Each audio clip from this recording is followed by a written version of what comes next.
Naruto, ce nom évoque chez tout le monde un savant mélange de nostalgie et de bonheur. Comme nous, vous êtes sans doute nombreux à avoir suivi les aventures de ce jeune homme à travers le monde des ninjas, ses réussites, mais aussi ses défaites. Mais savez-vous tout ce qu'il y a à savoir sur ce ninja tenace? Tous les petits détails qui ne vous ont pas forcément sauté aux yeux, mais que vous allez forcément adorer. Alors vous avez un doute? Eh bien bienvenue sur Raftel Manga, et ici on parle de Naruto aujourd'hui. Oui, ça fait bizarre, je suis tout seul, mais on a fait un pacte. C'est-à-dire que moi, je vais m'occuper de cette chaîne et Silver, elle va s'occuper d'autres choses. Vous l'avez déjà vu sur les autres réseaux, sur Instagram, sur TikTok et aussi sur notre autre YouTube, pas celui-ci. Elle s'occupe des modélisations pour les maquettes. Bien sûr, on va s'entraider et parfois elle sera ici. Elle va même parfois également faire des vidéos toute seule. Mais pour le moment, on a décidé de faire comme ça, donc il faudra vous contenter de moi. Si vous n'êtes pas d'accord avec ça, dites-le en commentaire. Et si vous êtes d'accord avec ça, dites-le aussi en commentaire. Comme ça, tout le monde sera content. Mais aujourd'hui, parlons de Naruto. Numéro 1, l'origine.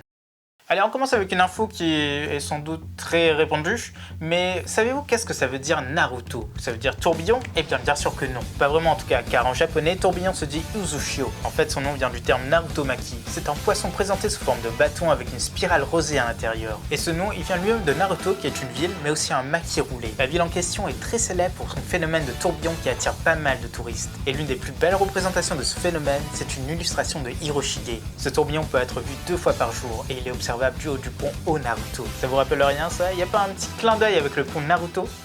Eh ben si. Numéro 2, la chance. Naruto aurait pu avoir un nom totalement différent, mais la chance a fait qu'il s'est lancé avant quelqu'un d'autre. Il y a un autre génie du manga qui avait déjà commencé son œuvre à l'époque, Eiichiro Oda, le créateur de One Piece. Et lui, il était sur le point de créer son cuistot de l'équipage, vous savez, celui avec les sourcils en vrille.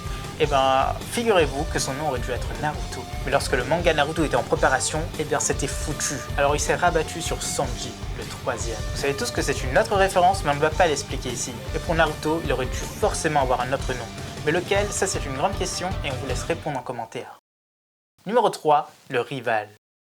Pour continuer sur Oda et Masashi Kishimoto, le créateur de Naruto, sachez qu'ils sont très connus pour avoir entretenu une rivalité amicale durant la grande période du Shonen Jump. Après tout, c'était les plus gros succès de l'époque, mais à la fin de Naruto, un vent de nostalgie a régné sur les deux. Ces mangaka étaient bien tristes. Oda a même rendu un hommage à son ami avec sa page de couverture du chapitre 766. Sur celle-ci, on peut voir 3 membres d'équipage manger avec un Naruto caché. Luffy mange des ramen et Nami a un blouson de Konoha sur elle. Et enfin, on a les premières syllabes des 3 membres de l'équipage qui se prononcent Naruto, sachant que Luffy peut se prononcer Ruffy. Du côté de Naruto, la dernière page du chapitre 700 nous présente le visage du héros sculpté dans la colline de Konoha. Et qu'est-ce qu'on peut y voir dessus? Le joli Roger de Luffy dessiné sur la colline. On peut dire merci qu'à une seule personne, et c'est Boruto.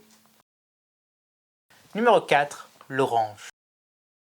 On est sûr que cette information vous a échappé, mais la couleur préférée de Naruto, et celle qui la représente le plus, c'est l'orange. Oui, il n'y avait aucun indice, ni au début de l'œuvre, ni à la fin de l'œuvre.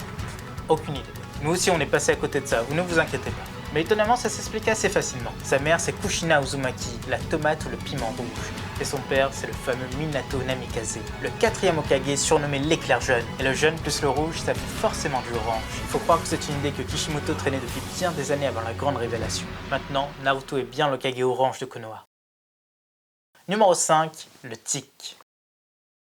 Le tic de langage de Naruto ne vous a pas aussi échappé, son fameux Datebayo, et ça veut dire quoi ça au juste? Si on traduit littéralement, ça donne « c'est comme je vous l'avais dit ». Ce tic lui vient directement de sa mère qui disait toujours « tebane », qui veut dire mot pour mot « tu ne penses pas ?» C'est un peu plus soft quand même, mais les deux restent assez vulgaires et peu soutenus comme langage. Ça correspond bien à Naruto, mais à sa maman, peut-être un peu moins. Dans la version anglaise, ça a été traduit par « believe it ». Et surtout Nakama, pour soutenir cette nouvelle chaîne, car on va parler de beaucoup de mangas différents, abonne-toi, ce sera vraiment très agréable pour tout le monde. Numéro 6, un grand Kage. Naruto a réalisé son rêve, ça ne vous a pas échappé non. Il est devenu Hokage, pas aussi vite qu'il l'espérait, mais il a succédé à Kakashi, son propre maître. Mais a-t-il vraiment répondu à toutes les attentes possibles? A-t-il surpassé tous les Kage? Eh oui, aujourd'hui il maîtrise Kyuubi, il maîtrise le mode ermite, il a appris le déplacement instantané de son père. Même Hashirama n'arriverait pas à le battre, ça c'est certain. Mais sa grande période, c'était sans doute juste avant ses 16 ans, lors de sa grande bataille contre Kaguya. Bon, ok, les choses se sont passées différemment dans Boruto, mais on va pas en parler ici. Numéro 7, ses héritiers.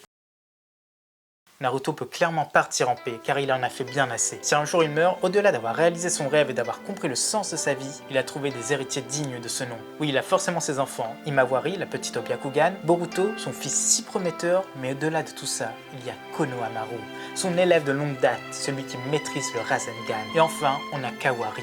N'oubliez pas qu'il a reçu l'amour d'un père adoptif de la part de Naruto, et même s'ils sont connus très peu de temps, c'est le cas. Bref, on en a encore pour au moins quelques années avec le monde des ninjas. Petit plus, Sarada a pour but de devenir Hokage. Elle y arrivera forcément, au moins pour son clan et pour changer les choses. Elle idolâtre pas mal Naruto en vrai. Numéro 8, le croquis. Vous avez toujours rêvé de voir le premier croquis que Kishimoto a fait pour Naruto? Eh bien c'est fait, le voici.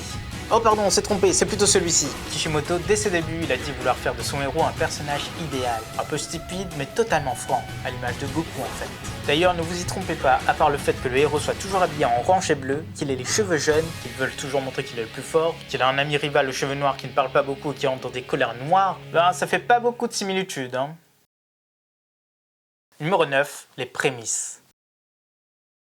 Comme pour tous les mangas du Shonen Jump, l'auteur a fait parvenir à l'éditeur une petite version de son manga, quelque chose d'assez différent. Et là, Mashima il a fait une histoire un chouïa différent. Là-dedans, Naruto n'a pas le démon renard scellé en lui, mais il est le démon renard lui-même. Son père avait attaqué le village il y a quelques années de cela, et il fut tué par l'Hokage et ses 8 amis. Mais il fut le seul survivant et décida de ne pas tuer le fils du démon, mais de le faire grandir dans le village. L'atmosphère en lui-même est totalement différente, et ça aura clairement été une œuvre différente. Numéro 10, les infos en vrac. Kishimoto a affirmé que son enfance était la même que celle de Naruto à l'académie, sans le ninjutsu, ce qui est un peu dommage. L'anniversaire de Naruto, c'est le 10 octobre, le jour national de l'éducation physique au Japon. Mais c'est indifféremment parce que c'était déjà le cas avant. Sa nourriture préférée, ce sont les ramen. Là, il n'y a pas de surprise, mais on peut y ajouter la soupe d'haricots rouges. Ce qu'il aime le moins, ce sont les légumes. Et il est précisé que Kakashi et Hinata ont tout fait pour lui en faire manger. Mais la chose restait quasiment impossible. Et enfin, ses loisirs, en tant qu'enfant, c'était de faire des farces et d'arroser les plantes. Mais ce qui n'est pas dit dans tout ça, c'est que son meilleur ami, c'est sans doute Kurama. Voilà, c'est déjà la fin de cette première vidéo sur cette chaîne. On espère que ça vous a plu, et là, vous connaissez la chanson.